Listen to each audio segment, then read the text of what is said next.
बिस्मिल्लाहिर्रहमानिर्रहीम। जी अस्सलाम वालेकुम। मेरा नाम डॉक्टर वहीद हसन है। काफ़ी दोस्त ये पूछते हैं कि डॉक्टर साहब वंडा कौन सा डालना चाहिए, कौन सी कंपनी का डालना चाहिए या अपना बनाना चाहिए, कौन सी कंपनी का वंडा अच्छा है और इस बारे में क्या करना चाहिए। तो ये बहुत अहम सवाल है, क्योंकि जो है वो कोई भी जानवर है, चाहे दूध देने वाला, चाहे जो है वो गोश्त वाला जानवर है, बकरे हैं, बकरियां हैं, गाय हैं, भैंसें हैं या बैल हैं या बछड़े हैं, जो भी कुर्बानी वगैरह के लिए, तो उनके लिए, उन तमाम के लिए जो है वो सिर्फ़ घास से या साइलेज से या तूड़ी से या हे से जो है ना, वो तमाम रिक्वायरमेंट्स पूरी नहीं होती, मिनरल्स की, विटामिन्स की, एनर्जी की।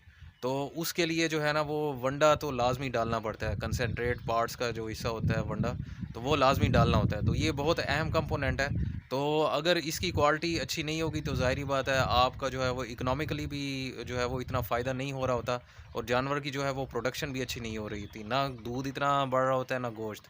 तो ये बहुत मेन इंग्रीडिएंट है, इसलिए ये बहुत बड़ा सवाल है, बहुत अहम सवाल है। तो इसमें मैं अर्ज़ करता चलूँ कि आप अगर अपना वंडा बनाएँगे ना, तो अपना जो वंडा है वो सबसे आपको बेस्ट पड़ेगा। उसकी मैं मिसाल आपको इस तरह देता हूँ कि कोई भी ब्रांड है ना, कंपनी, तो उन्होंने अपने मुनाफ़े को पहले रखना होता है। छोटी-सी मैं मिसाल देता हूँ कि आजकल के जो रेट्स हैं, कैनोला मील जो है वो 210 के करीब है। ₹400 का जो है वो ₹400 केजी जो है वो सोयाबीन मील है। इसी तरह जो मकई है वो 70 के राउंड अबाउट है। और बाकी चीज़ों की आपको पता है कि कितनी-कितनी कीमतें हैं, खल बनोला और बाकी जो है वो चोकर वगैरह कितने महँगे हैं। तो ऐसी सूरत में जो भी कंपनी है आपको ₹80 किलो अगर वंडा बनाकर दे रही है, तो आप खुद अंदाज़ा कर लें, वो क्या उसमें सोयाबीन मील या कैनोला मील, जो इस किस्म की अच्छी चीज़ें हैं, वो क्या उसमें डाल सकती हैं? वो ना डाल सकती हैं, ना डालेंगी। क्योंकि अगर उसमें वो ₹80 किलो में आपको दे रहे हैं, मतलब ₹3000 का 40 केजी का आपको पड़ रहा है, 3000-3100 का, तो उसमें वो ज़ाहिर-सी बात है, उन्होंने वो अच्छी चीज़ें तो नहीं डालनी या इंतहाई कम डालनी है। उसका अल्टरनेट जो है, सबसे जिस तरह सस्ती चीज़ है वो मकई होती है कंसंट्रेट पार्ट में, तो वो भी उसमें बहुत कम डालेंगे, क्योंकि उन्होंने अपना मुनाफ़ा भी देखना है, वो चीज़ बनानी है, फिर पैकिंग की जो है उस पे खर्चा, लेबर का खर्चा, फिर ट्रांसपोर्ट का खर्चा। आजकल आपको पेट्रोल डीज़ल की कीमतों का पता है कि कहाँ से कहाँ पहुँच गई हैं। तो उस सूरत में वो उसका मेयार बरकरार रखना जो है वो उनके लिए तकरीबन नामुमकिन हो गया है। तो अगर कीमतें बढ़ाते हैं तो वैसे फार्मर की जो है वो अप्रोच से बाहर है। तो इसका जो बेहतरीन हल है, वो सबसे अच्छा जो हल है वो है कि आप जो है वो अपना वंडा जो है घर पे खुद बनाएँ।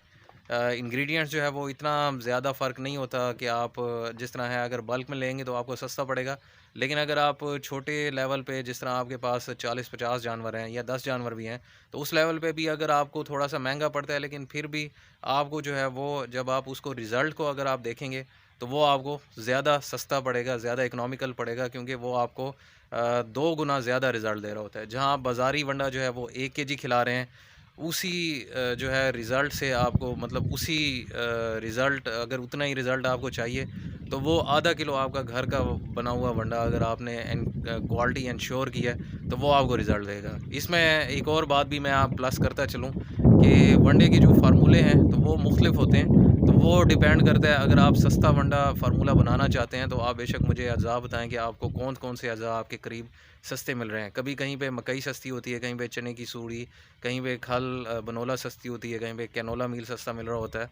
तो ये हर इलाके के लिहाज से वेरिएबल होती हैं। किसी के पास जो है वो मुख्तलिफ़ और अज़ा पड़े होते हैं। तो वो उसके कॉम्बिनेशन से जो बनेगा, उसकी एक तो आपको क्वालिटी इंश्योर होगी कि उसमें 100% जो अज़ा वो खालिस हैं। तो उसकी वजह से जब आप जानवर को डालेंगे, तो उसका ना सिर्फ दूध बढ़ेगा, बल्कि साथ उसकी ग्रोथ भी अच्छी हो रही होगी और वो कमज़ोर नहीं हो रहा होगा। क्योंकि वनडे की कंपनियाँ ये ना सिर्फ हल्के अज़ा डाल सकती हैं, बल्कि जो है वो यूरिया का भी इस्तेमाल करती हैं।